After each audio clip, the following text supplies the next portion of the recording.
Hello and welcome again to Whispers from the Soul, the channel, and to this special program, which we're bringing out every week, which is called Life After Life, which those of you who have seen it in Spanish up until now is Vida tras la vida. And now you can see it in English too. So we have guests from all over the world. And today we're going to the United States and we're going to speak to Peter Panagore, who is going to tell us about his near-death experience and how it's changed his perception on life and how he lives his life. So, Peter, welcome to the program. Thank you for having me, Peter. It's Peter and Peter. It's a good title for a book, Peter and Peter. Peter. It's with the cardinal. So we have a bird called the cardinal, and it says Peter, Peter, Peter, Peter, Peter, Peter. That's great. Great. Well, it's fantastic to have you here. It's good fun to speak to people from all over different parts of the world. And although the experiences more or less have the same sort of things to say about each one of them, some of them are slightly different, but most of them are quite similar. So how did yours begin? What happened to you? I had two near-death experiences. The second one happened in 2015 of a heart attack, and the first one happened in 1980. Oh, And the 1980, I was 20 years old, and I was in Western Canada in the Rocky Mountains on an expedition, a 2-week expedition to Snow Cave in the backcountry, and then ice climb. And it was during the ice climb that I made a mistake, and the mistake cascaded into being stuck on the mountain through the night and trying to fight our way down as death was pressing on us, as the temperature continued to drop and in this dangerous descent, and I died of exposure. all right. So you were injured, I suppose, and you couldn't move very well. No, I made a mistake in the first beginning of the climb when I chose to make the climb with an axe and a hammer instead of two axes, Right. and so it slowed my ascent by half. And the my climbing partner, who was a certified lead climber, I had talked him into allowing me to do this. He really wanted to do the climb, but I wanted to do it more, and so I kind of made him, oh, I can do this. And I was 20 years old and I did do it, but it took me twice as long. And as a result, by the time we reached the top of the 3-pitch climb, the temperature dropped as the sun set, and then we were stuck. And so the injury, I eventually was injured, but the injury was frostbite, All right. uh, and and exposure. It wasn't I didn't break my leg or something like that. And Right. the pressing of the cold against the lack of intake of food, so we didn't have any extra food with us because it was a day climb, and the cold steals mobility. Mm. It freezes up the muscles. It literally freezes the muscles and makes it so cold that it's hard to move or to think. It steals brain power. It is a vicious, painful process. And by the time we reached the top of the final rappel, many, many, many hours had passed by, and we were, for the first time, strapped into the mountain. This is the top of the area of rappelling for practice, Right. for climbing and rappelling. And so there was a pinned strap carabinered to my harness, and Tim, my climbing partner, was to my left, Right. and he was strapped in too, so we weren't going to fall. But then the rope got stuck. We had all sorts of problems all night long. All sorts of things happened, and in the end, at the end of in my end, the rope got stuck up above, and I couldn't pull it free. I couldn't ascend or descend, and that meant the grave situation we were in became terminal, Right. and we knew that we were going to die, and because there was nothing we could do about it. And hyperthermia continued to advance, and then I began to fall asleep, which is end stage. but I would collapse because I was still desperately trying to pull the rope, and smack my head and wake back up and stand back up. And this last time I stood back up, and I had tunnel vision, which very rapidly closed, and as it closed, I died. Mm. And how did you get out of there? If you were stuck hanging, I suppose. Well, I didn't know that. From my point of view, I was the mountain was gone, but from my body's point of view, I had fallen. I was still harnessed in, so I had this harness and this strap. But and I know this because when I came back, I could see this that my Right. body was sort of. We were on this big ledge, the size of say like in a movie, the boardroom table in the boardroom scene, like half of a boardroom table, and we're sort of on this boardroom table ledge, and I kind of fell off sort of the edge of it this time. Previously, when I'd fallen, I was closer to the mountain and didn't extend my strap to its full extent. And Right. this time when I fell, my strap was to its full extent, and I was kind of half dangling off the cliff. And I think what happened is people say, "Oh, it must have been a miracle." It could have been a miracle. The rope came free, but I think what happened is I changed the angle, and I think the angle pulled it free. And that's my guess. I don't know that for a fact. But even if it was the angle change, it was still a miracle that suddenly the rope got free, and we could. After I died, we had a way to get down. Yeah. So there's still a miraculous aspect to it. And so the rope came free, and we descended and we self-rescued. I'd been on the National Ski Patrol at this point for many years and was trained in hypothermic recovery. And our tent was nearby, and we went through a process of self-treatment. Right. That's good. Good job you had that. Good job you knew what to do in those situations. I imagine you probably wouldn't have done the actual trip if you didn't have that sort of training, because otherwise it's very risky, of course. For sure. Yeah, Not for that was. people who I'm haven't sorry. done that sort of thing. I mean, it's like you have to have some experience to a certain extent to do such a climb. And it So was the reason my first aid knowledge was one of the reasons why Tim wanted me on the trip. But also, I'd been a climber. Not been an ice climber, but I've been a climber. right, right. So you had more experience that way. Yeah, that's good. And so you were able to get back down again by your own means. Hmm. Ah, so nobody came to rescue you. You got down by yourselves, Hmm. even though you had hypothermia and you had all this frostbite and all the rest of it. Yeah, we still had to fight our way down. And the thing about the hypothermia is that I was still hypothermic.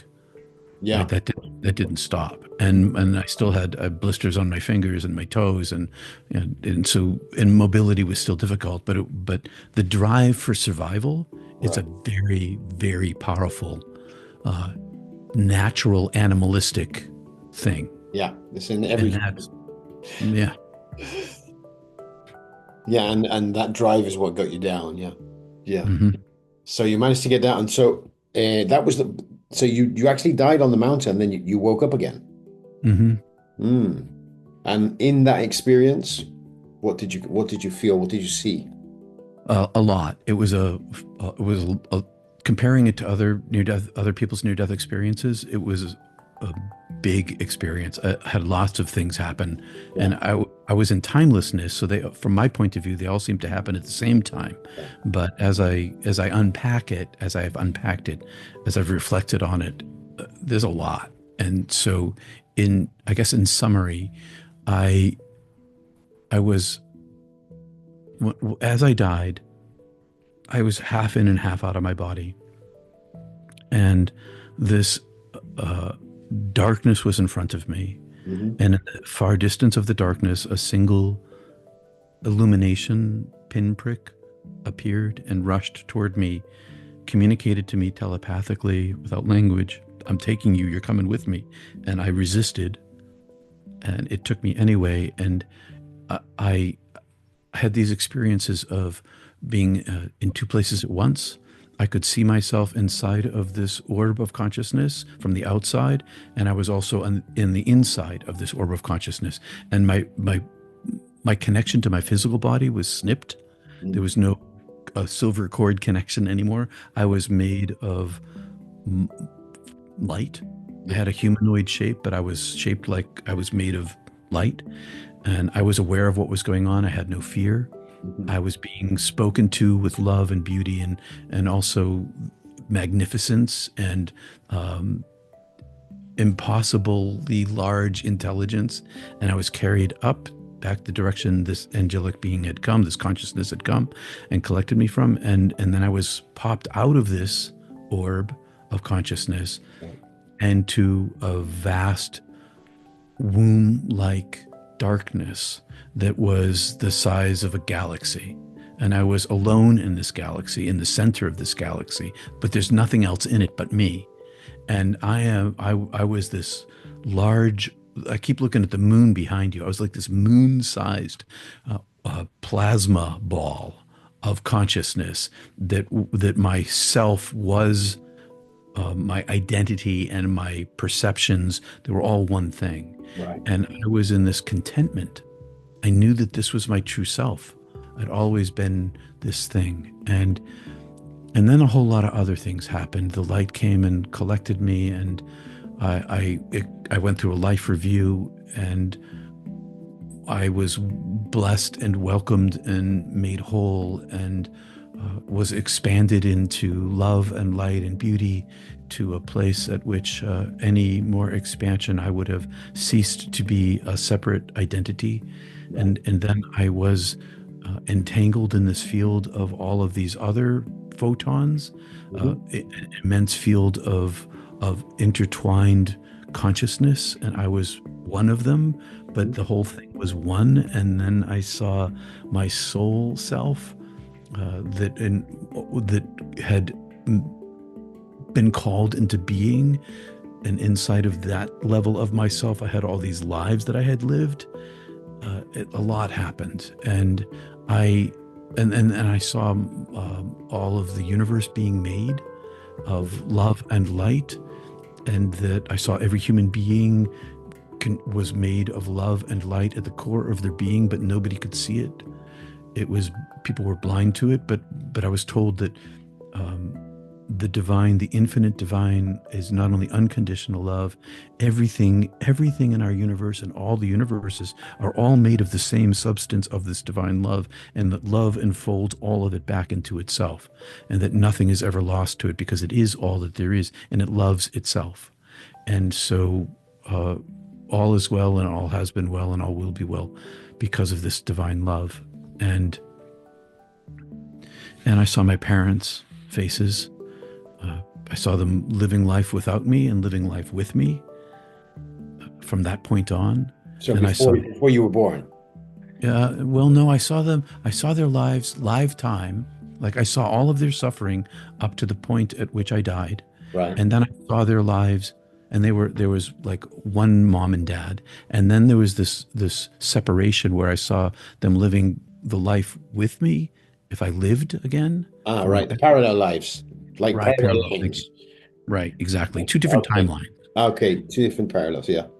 And one of them, they had great agony because I died. Because my sister, the reason why I was not home is because my sister had run away when I was a kid and vanished, and it destroyed my family and my mom, and it was just terrible. And so it was awful, and that's why I left, because I couldn't take it anymore. And so without me was that thing exploding like the end of the world for my mom and my dad. Yeah. And the life, if I went back, they still suffered. There was not an end to the whole disappearance of the sister thing, but it wasn't two kids gone. Right. And then I saw the end of their lives. And at the end of their lives, both of them, they were in the same paradise I was in. And so it didn't really matter ultimately which I chose, because they ended up where I am. Yeah. And then I was, but meanwhile, the divine voice that has no sound is speaking to me saying, make a choice. You're welcome to stay, but you can go back. And I had this strong experience of knowing timelessness and paradise, and that the life that I had the body I had just left was, that fast. And so I said, if I choose to go back, can I come back here to this paradise, this beloved state of being? this beauty? And the voice said, yes. And I said, well, I choose to live my life. And it said, it won't live your life. And it threw me out. And I came back a different person. I mean, I still had the same physicality, the same brain, the same, pluses and minuses of my character and person and all that. But I knew now that I was not from here, and a whole lot more. Yeah. Yeah. And there's that knowing that we were talking about before we started the video, before we started recording, that I was talking about. That knowing is something that I envy the NDEs that I've interviewed. And I don't want to go through a near-death experience, of course, because it's a trauma in the end, isn't it? But having lived what you've lived and felt what you felt is quite tremendous. And I'm not saying I want to be there soon. I'm just saying I can't wait to be there. And a lot of people who I've interviewed, NDEs, have said it's like being back home. Oh yeah, it is home. Yeah, that's what how they described it. A lot of them describe it as being back home, being back. Like, this is not home. Home is there, and we're here for a little while, and then we go back, and then we come here a little while, and then we go back. And that's how they explained it. And it's beautiful. It's beautiful to hear the way, with the emotion that you explain it, and the feeling behind it, the emotion behind it is so pure that I can't wait to feel it. You will. Oh, You yeah, will. I'm sure I will. I'm sure I will. And you have. Oh yeah, yeah. Yeah. I've been there, and I'll be back. Yeah. No, but it's not that I want to be there right now. It's just that I want to. How can I explain it? I would love to have felt it to be more with it here, be more connected here, because you're not the same person when you come back. Mm-mm. None of you are. None of you are. And from what you explained before, also, I have interviewed a lady here from Spain who was called Greta Botella. She had an NDE with her first child when her first child was born. And she realized years later that she had that NDE to prepare her for the loss of her second child. Because she had a second child, and when he was 18, he had a rare disease, some rare blood disease, and he died. But in the last few months or weeks of his suffering, he got worse and worse and worse. And she knew that she had been there to that place to prepare her for that. Because on the last day, just before the last afternoon, she was with him. She was talking to him normally, and she could see the suffering he was going through. And she said to him, it's okay. We're going to be okay. You can go. Because I know you're going to be here. Although you're not here physically, don't worry about it, because he was hanging on for them, for his parents. And she said to her son, you can go.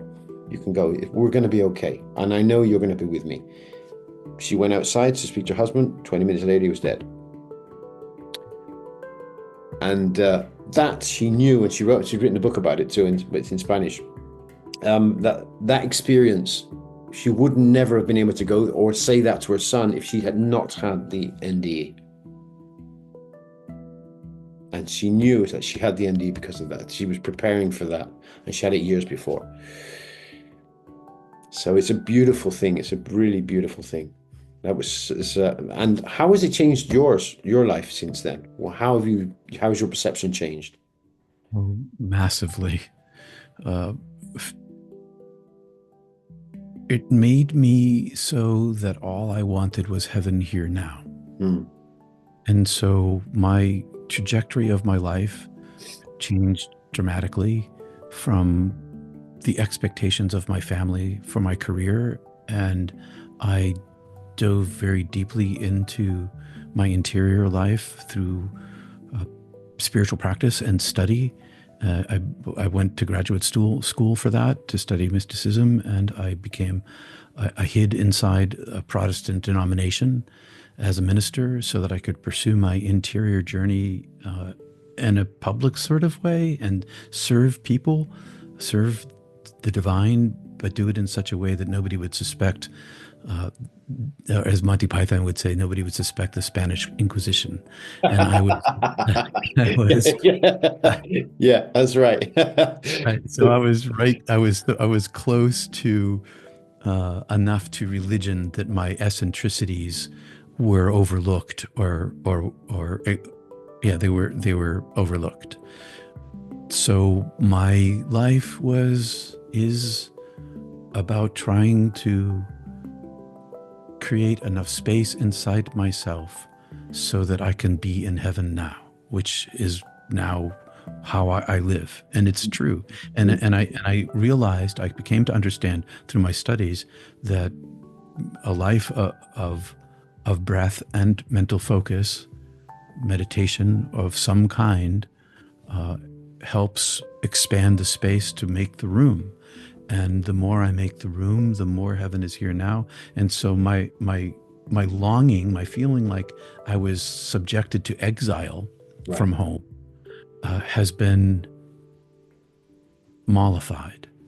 So that my loss of and desire for that which I pine drove my interior life, which brought the very thing that I needed here now. And I think that that's what people really want when we talk about near-death experience, because it's not about the experience No. for me now. It's about living this life now, and how that has reoriented not only my direction but my perception of everything. It's, as you mentioned earlier, before we went on the air here, streaming, recording the Jesus. One of the things Jesus used to say is, "Love your enemies." Yeah. And that's very difficult for people. Very difficult. Yeah. And it turns out that when the light inside oneself can see the light inside the other, they might still be your enemy, but you don't have to hate them. You can turn out that you can love them. And it is a real thing. It's not in my career as a minister, it wasn't peaches and cream. It was briars and outhouses, and it was not an easy journey for me or the churches that I served. There was lots of conflict and difficulties, and I ended up with people who were trying to protect a criminal who was in the church and keep that crime quiet. And these people became my enemies. They were trying to destroy me publicly, personally, financially. But I couldn't hate them, because I'd sit across the table from them, and the light inside of them I could see the light inside of them, because it was the same light. And so even though I was in opposition to them, I still loved them. And it was this, and that might have been the thing that troubled them the most. Yeah, because they say, "Why don't you hate me? You're weird. You don't hate me. Why don't you hate me?" Yeah, that's one of the most difficult things that today, and being a person who knows, not believes, but knows that we're all one and we're all part of the same ocean, or one drop coming out of one ocean. Nobody comes here to hurt anyone. Although we do it. We don't come here to do that. We come here to experience. That's it. To experience. And then this might sound harsh, but living or dying doesn't really matter here. It's an experience. That's it. It's an experience, because life goes on afterwards, and it's just a continuous experience. So once you understand that, that's very hard to get to this point. It's taken me years and years, and speaking to a lot of people, a lot of reading, a lot of listening to a lot of people who are mistakes, and people who've had NDEs, people who've been there. It takes a lot to get to this point. But once you get there, and what you said before about this, the meditation, living from the inside out is not the same as living from the outside in. And meditation is living from the inside out, is cutting off your five senses and living from inside. What you're feeling, what you're sensing inside your consciousness, connecting with that greater consciousness and being part of it again. And that's what it's all about. The meditation is so important. It's just like eating and sleeping. It's very, very important. It was survivability for me. So I went to Catholic high school, all guys, and near my high school was this monastery, a Trappist monastery, where they developed this thing called centering prayer practice. And this is back in the 70s. And I learned centering prayer. At the time it was called contemplative meditation. And I learned this practice, and I took to it. I'll give you a little reason why, is because after my sister vanished, I was suicidal, and I failed at my attempt. And the next day, I took a triple hit of LSD for the first time, and I had an end of duality experience. And I, shortly after that, learned meditation, and meditation became a deep aspect of myself. And so years later, when I died, after I died and came back, it was the anchor for reality for me. Because when I was inside the quiet space of myself was where I encountered the light that transcends all. And so I learned that I was never going to integrate into the world again. That was over for me. And so how was I going to function in the world? I tried to lean into the world, and that didn't work. But what I found is if I leaned back into the interior space, and I not only gained heaven, I gained earth. C.S. Lewis talked about if you pursue earth, you get earth, but if you pursue heaven, you get heaven and earth thrown in, something like that. And I found that was true. And so the living from the inside became a way for me to cultivate my connection to home. Yeah, it's very important. It's very important. And it's that connection between earth and heaven, as we call it, or consciousness, or whatever you call it. Mm-hmm. That connection between the two, which is being in a state of meditation, that's when you open your channel, because you're still here physically, but your channel's open to the other side. So you're connecting with both. You're connecting earth with heaven. And that's the state where miracles happen. Exactly where miracles happen. And it's been proven by various Buddhist monks, various different types of people who have had very deep experiences with deep meditation. And we've done some crazy things with deep meditation that people should know about, but they don't. Well, it's dangerous. It's dangerous to religion. Yes, I know. Yes, I know. I grew up a Catholic too. My mother was Italian, so Yep. I grew up in Catholic schools and boys' schools too in secondary. And but anyway, yeah, I know what you mean. It is dangerous. But look, we got there in the end. We're reaching that point where, although you still have your ups and downs, as you said, each of us got our own personality, and it's hard to control that ego that we have, and that personality, those personality traits that we have to try and. But being in that space of meditation regularly can bring you back down to what's important, the perception that we should be in. Fantastic. Let's talk a little bit about your books, because you have two books, right?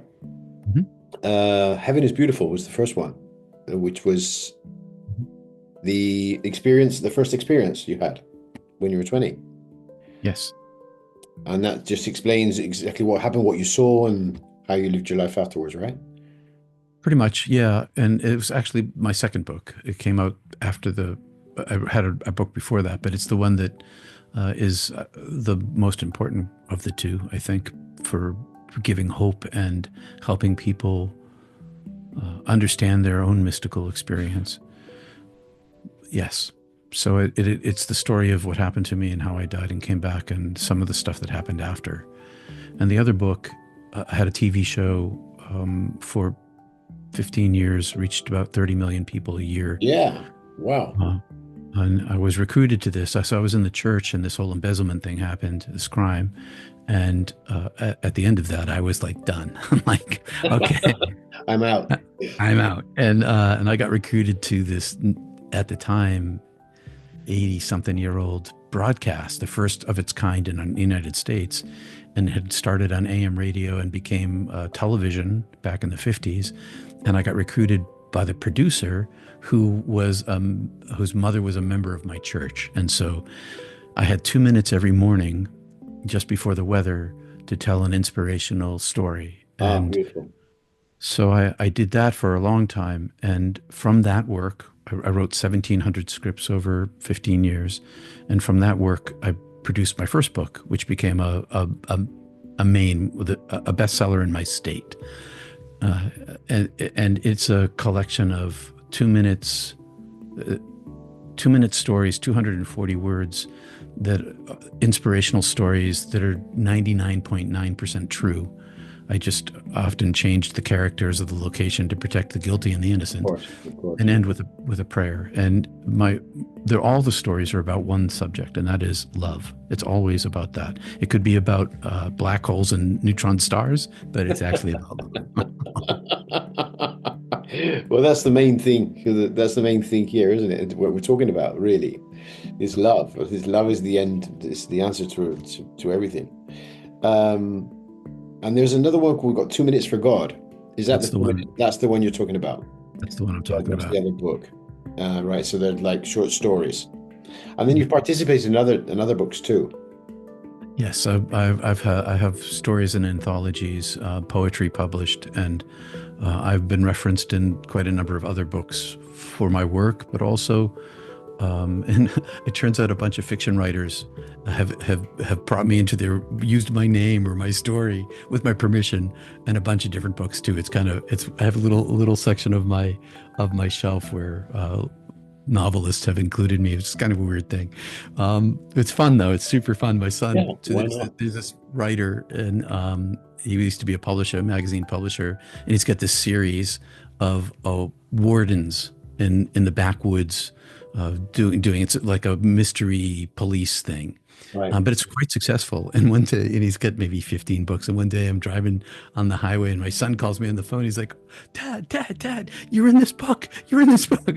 And he didn't, I didn't, it was kind of after the fact that I found out that I was in it. Anyway, so my whole purpose in my life is to help people find hope and inspiration and turn toward the light itself.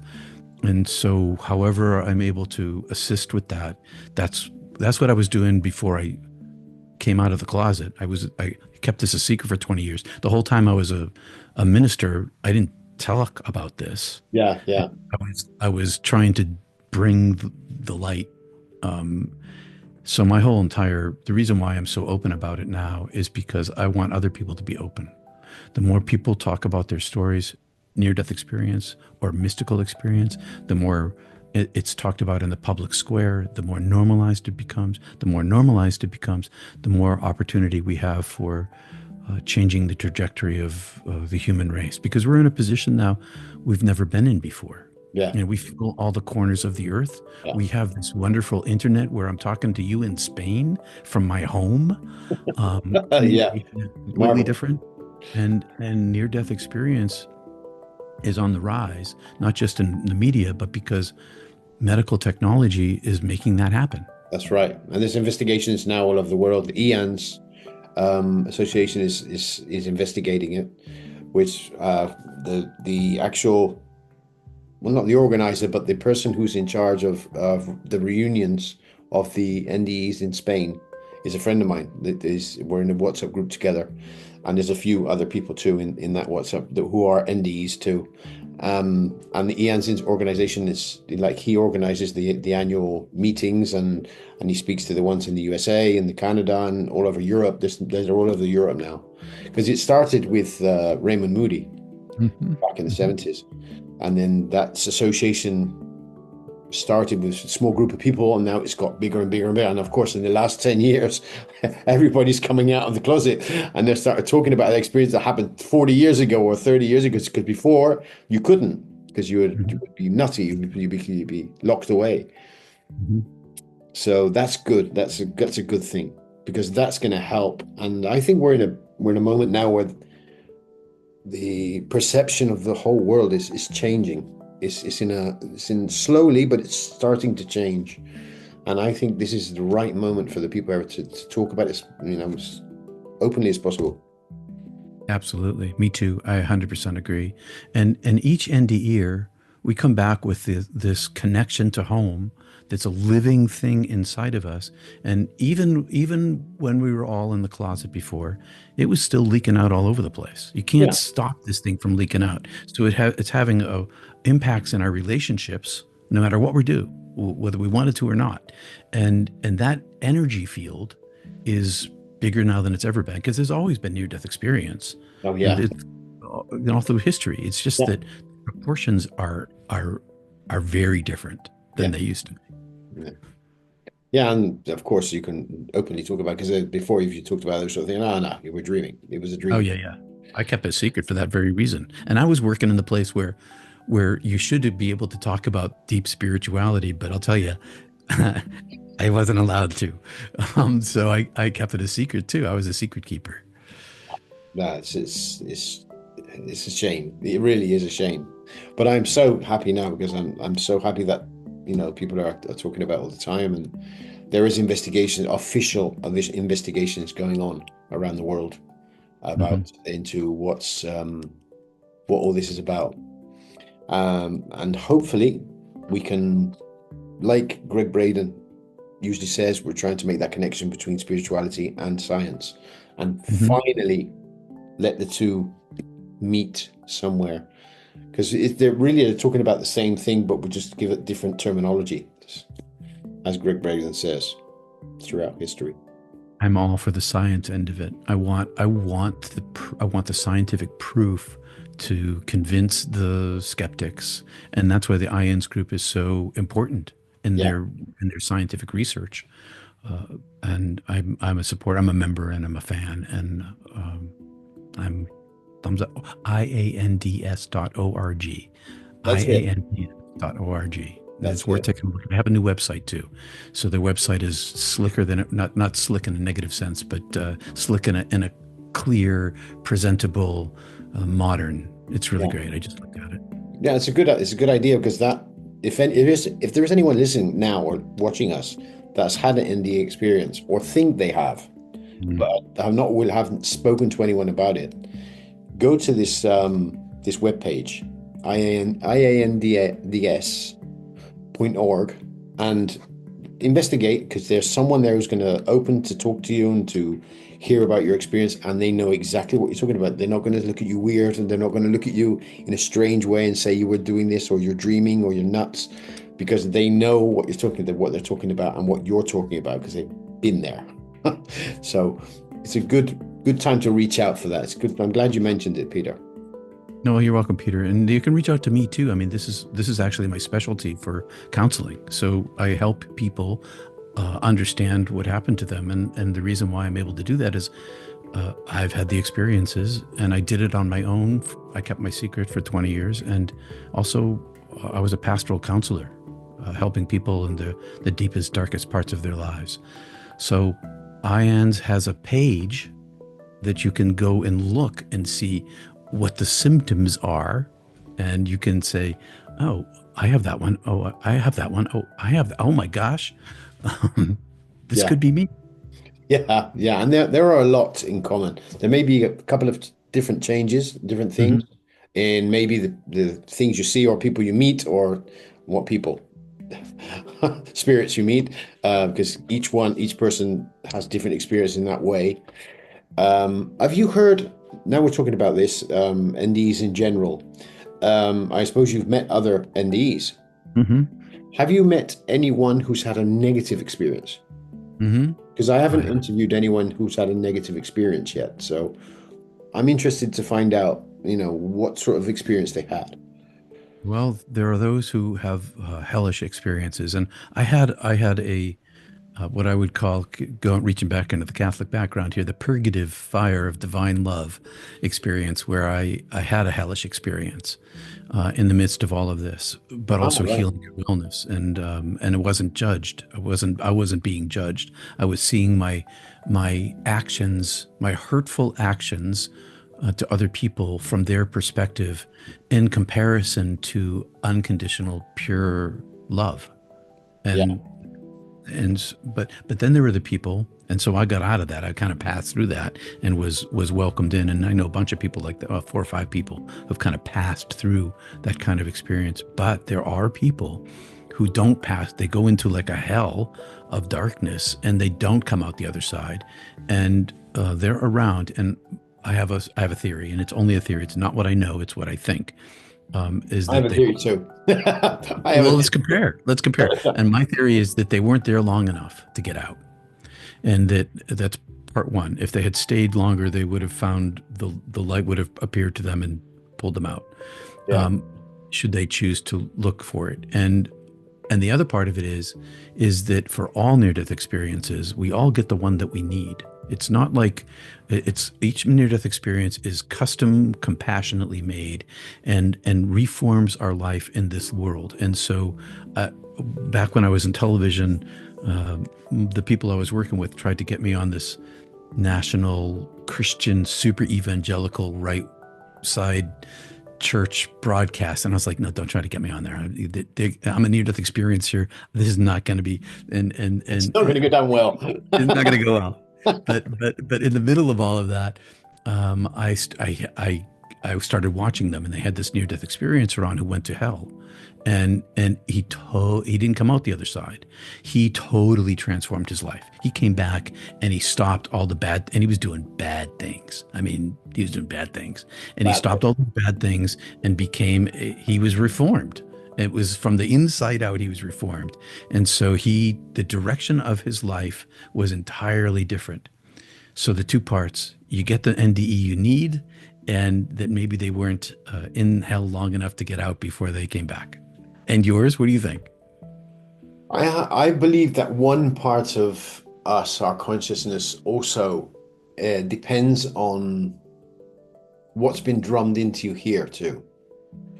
So if you've lived like a very, very strict religious life here, and you believe that you are worthy of punishment, when you think if I died now, I'd go straight to hell because of all the things I've done. You know what I Mhm. mean? That Yep. belief in your belief system, although it's quite mental, what I'm talking about, it can also go, deep inside you into your DNA.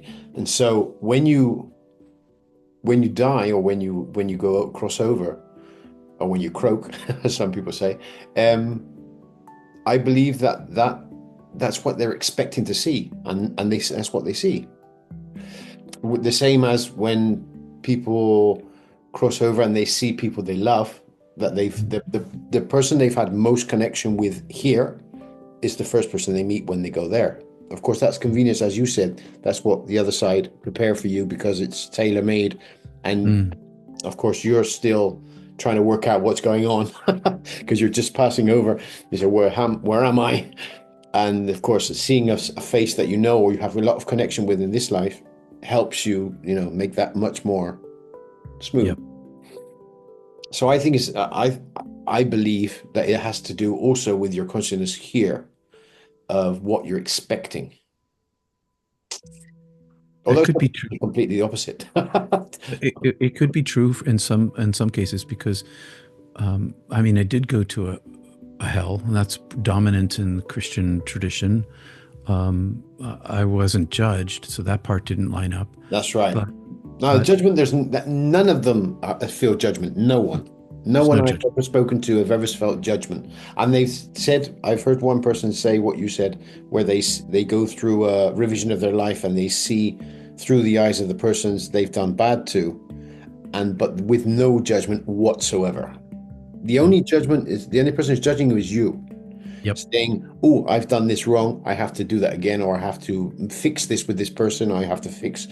or try to make it better, or it's like a karma, like a Yeah, type of karma. But I have to fix this. So it's the only person who's judging it is you, no one else. There's no one else there saying, "Oh, you did this, you did that, now you're going to hell." No, there's none of that. None of that. there was none of that. And there's one guy I interviewed from Colombia also who said the first question he asked, funny, because he grew up a Catholic too. He went to Catholic schools too. The first thing he asked was, "Are you God?" Because he had this voice that was speaking to him, like he had like you said, it was like telepathy. They don't use oral speech or anything like that. And the first thing he asks is, "Are you God? Do you exist?" That's the first thing he asked when he got there, and his answer was, "Yes, but not. I'm not what you think I am." And he said, "Not in the way you think I am." There's something like that, something to that effect. He said, "Yes, but not the way you think I am." Yes, I'm not That going was to come to you and say, in, "Yeah, get to hell." yeah, that was kind of my experience too, although a little different. It was the divine that I encountered on the other side was not at all what I had been taught. Yeah, yeah. Yeah, I believe that. I believe that. And it's a shame because I sometimes I do see things that go on in like with the Catholic Church, the things that they do and the things that they say, and I think if Jesus could lift up his head now, he'd go nuts. He'd say, "What the hell have you done with all the things I tried to teach when I was here?" Because I believe he was a really, really connected man that lived, and he did a lot of things to try and teach us, and we just didn't listen. Well, power and authority took over, and there's a bunch of gospels. The Gospel of Thomas, Almost, yeah. Mary, Philip. Madeleine. Um, yep. And they teach, they show, and it's still in the four canonical gospels, that Jesus was actually a oneness teacher, and he was not trying to teach about redemption of and salvation through the blood of the Lamb. This was not at all what he was doing. He was doing what great mystics always do. Mm. Heaven is inside of you. Yeah. That's where you seek it. Mm. Yeah. And he But you actually can't. did that. He actually says that in Matthew, Mark, Luke, and John too. He says the same I can do what I'm doing, you can do as well. It's in Mhm, you. What I'm in you, you're in me. I mean, that's why he called everyone brother and sister. And mhm, yeah, I think Constantine had a lot to do with all that. mhm, mhm.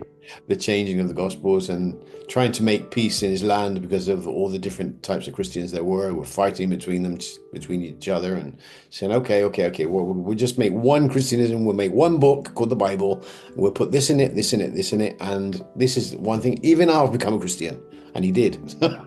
And he said, but stop fighting because you're causing me trouble. So that's what we know more or less what happened anyway. So if people Mhm. dig in a little bit instead of having blind faith in something that just doesn't make sense,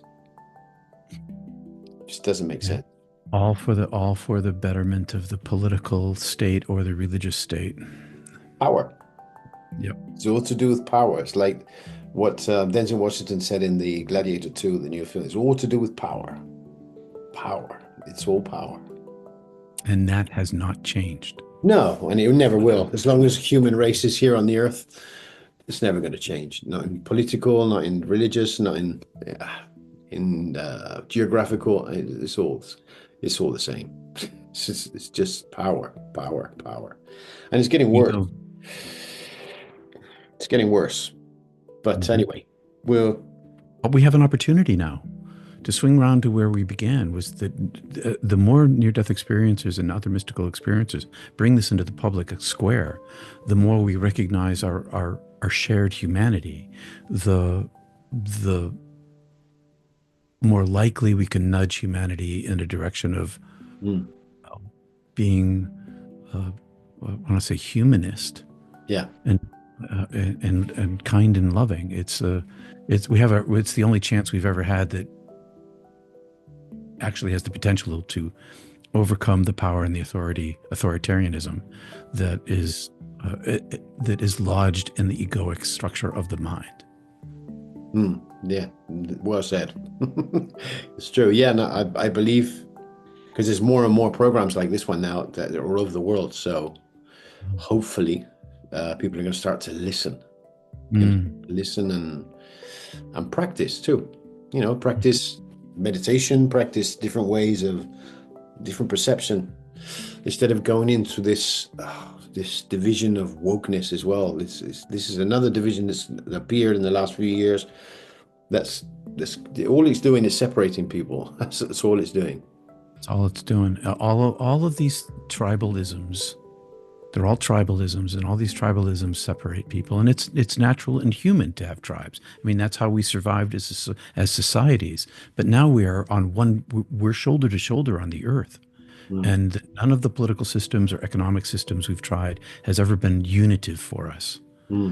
And the only opportunity I think that we have is when we actually see the light inside other people and let the light itself lead, not ideas about what should and shouldn't be. Yeah, yeah. And you have to call me this, and I have to call you that, and you can't say that to me. There was a teacher who used to work with me because I used to be a primary teacher. And there was this one guy I used to love him. He was brilliant. He was great with the kids too. And when the children said to him, "Oh, you like him more than you like me, or you don't like me. You're always telling me off, or this, that, or the other," and he would look at them and he would say, "I don't see children. I see souls." Oh yeah, right, He exactly. would say that, "I don't see children. I see souls," and then of course the children were looking at him and saying, "Hmm." What does he mean? What does he mean? That means you must see everyone's. Yeah, I don't see a child, and I don't see a white child or a black child or an Indian child, or I don't see anything. I just see souls.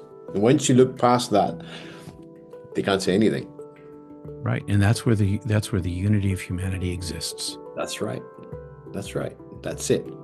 Well, let's see if we can keep pushing and trying to help as many people as we can. We'll keep at it, and hopefully lots of people are going to see these conversations and at least contemplate the idea and look deeper into it. See what happens. Well, thanks for having your programs, Peter.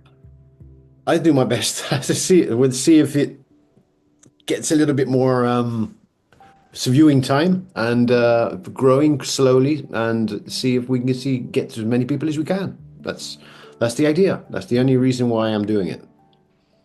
There's no other reason behind it. So thank you also for your time. I know you've got lots of things on, so it's been great having you here, and hopefully I'll see you again on the program. I hope so, Peter. Peace to you across the great Atlantic. Yes, peace to you too. Okay, thank you for being there too. You guys for watching us every week, and we'll be back next week with a new NDE and see what they have to say. I'm sure it's going to be a very interesting story. So, Joanna, see you next week.